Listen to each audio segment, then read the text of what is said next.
कामगार नेते काँग्रेसचे निष्ठावंत ठाणे शहर जिल्हा काँग्रेस कमिटीचे उपाध्यक्ष तसेच अखिल भारतीय सफाई मजदूर काँग्रेसचे ठाणे शहर अध्यक्ष धर्मवीर मेहरोल यांचा वाढदिवस व त्यांच्या पत्नी ठाणे महानगरपालिकेच्या कर्मचारी सौ कविता धर्मवीर मेहरोल यांचा सेवानिवृत्ती सोहळा ठाण्यातील खार्टन रोड परिसरामध्ये उत्साहात साजरा करण्यात आला।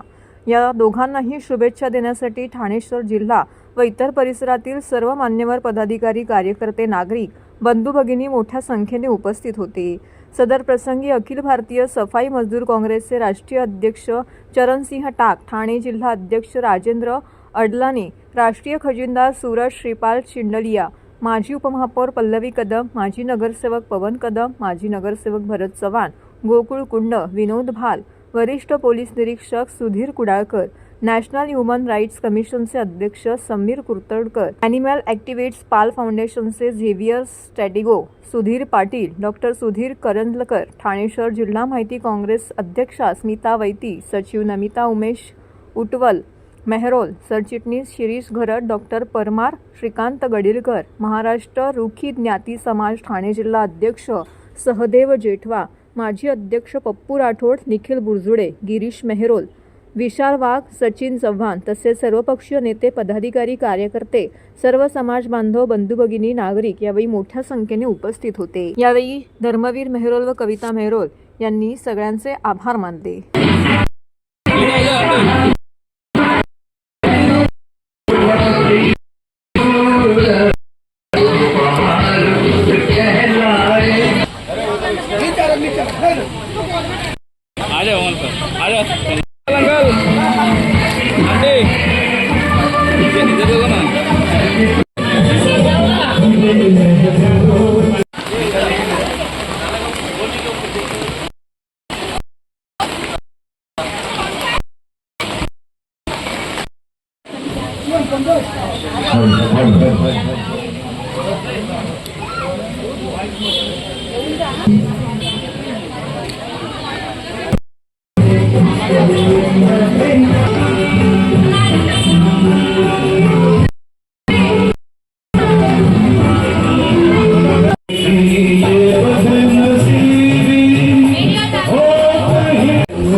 सर्व नागरिकांना आवाहन करण्यात येत आहे की सध्या डासांमार्फत पसरणाऱ्या डेंग्यू या आजाराचा प्रसार रोखण्यासाठी प्रत्येकाने पुढील प्रमाणे कार्यवाही करावी।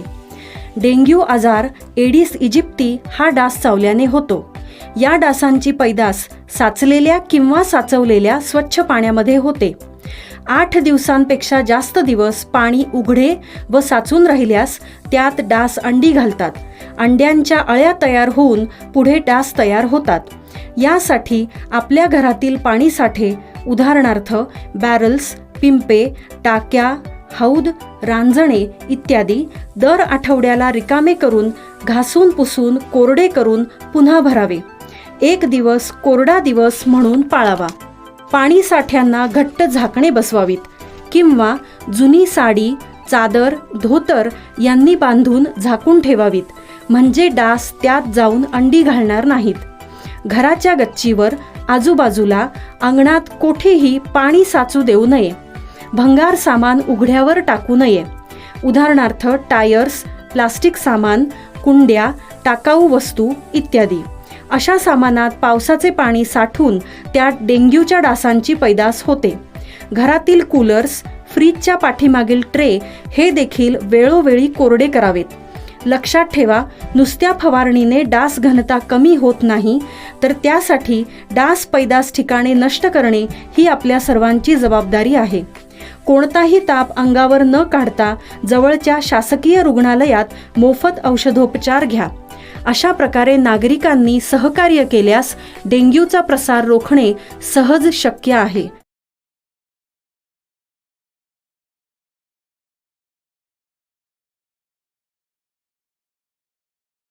घोडबंदर रोडवर खड्डे परीक्षा. 3 दिवस सलग पडलेल्या संततधार पावसामुळे ठाणे शहरातील कायम वर्दळीचा मार्ग असलेल्या घोडबंदर रोड पातली परिसरातील रस्त्यांवर जीवघेणे खड्डे बाईकस्वार वाहन चालकांची पावलोपावली परीक्षा घेत आहेत. मुख्यमंत्री एकनाथ शिंदे यांनी यापूर्वीच राज्यातील सर्व महानगरपालिका, नगरपालिका तसेच इतर प्रशासकीय यंत्रणांना पावसाळ्यात रस्त्यांवर खड्डे दिसता कामा नयेत असे कडक निर्देश दिले आहेत. मात्र या आदेशावरती अंमल होत नसल्याने ठाणेकरांमध्ये नाराजी पसरली आहे. पावसाळ्यात पडलेले घोडबंदर रोड तसेच शहराच्या रस्त्यांवरील खड्डे कधीही कुणाचा बळी घेतील हे सांगता येत नाही. बुधवारी सकाळी महापालिका आयुक्तांनी आपल्या दालनामध्ये एक बैठक घेतली. यामध्ये कमीत कमी कालावधीमध्ये रस्ते दुरुस्ती करावी तसेच सर्व यंत्रणांनी काम करावे असे निर्देश देखील दिले आहेत. त्यामुळे आता तरी वेगाने खड्डे बुजवण्यात येतील का असा सवाल ठाणेकरांकडून करण्यात येत आहे. ठाणे शहराच्या मुख्य मार्गावरील घोडबंदर रोड हा वाहतूक कोंडीने व्यापलेला मार्ग, त्यात खड्ड्यांची भर पडल्याने वाहन चालक आणि प्रवाशांना होणारा मनस्ताप वाढला आहे.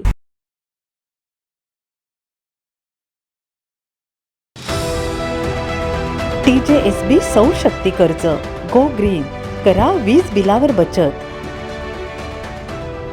आकर्षक व्याजदर, 84 महिने परतफेड कालावधी, 80% लोन, व्यावसायिक आणि उद्योजकांकरता सुद्धा.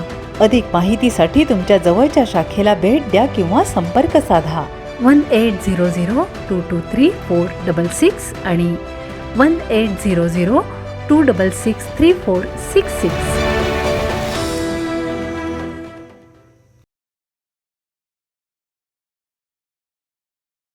ठाणे महानगरपालिकेच्या पातलीपाडा येथील शाळेची महापालिका आयुक्त सौरभ राव यांनी सकाळी पाहणी केली. या शाळेच्या इमारतीची प्रास्ताविक दुरुस्ती आणि इतर कामांबद्दल आयुक्त राव यांनी सार्वजनिक बांधकाम विभागाला सविस्तर प्रस्ताव सादर करण्याचे निर्देश दिले आहेत. पातलीपाडा येथील शाळेची तळमजला अधिक 2 मजले अशी इमारत आहे. या इमारतीत महानगरपालिकेची शाळा क्रमांक 21, 25, 56 आणि 54 यांचे वर्ग भरतात. या सर्व शाळांची एकत्रित पटसंख्या 1600 आहे. 9वी आणि 10वीच्या विद्यार्थ्यांसाठी वाढीव वर्गखोल्यांची मागणीही शाळेच्या मुख्याध्यापकांनी केली आहे. या पार्श्वभूमीवरती महापालिका आयुक्त राव यांनी सर्व वरिष्ठ अधिकाऱ्यांसह संपूर्ण शाळेची पाहणी केली. या पाहणीच्या वेळी नगर अभियंता प्रशांत सोनाग्रा, उपायुक्त सचिन पवार, उपनगर अभियंता विनोद पवार, कार्यकारी अभियंता संजय कदम, भगवान शिंदे इत्यादी उपस्थित होते.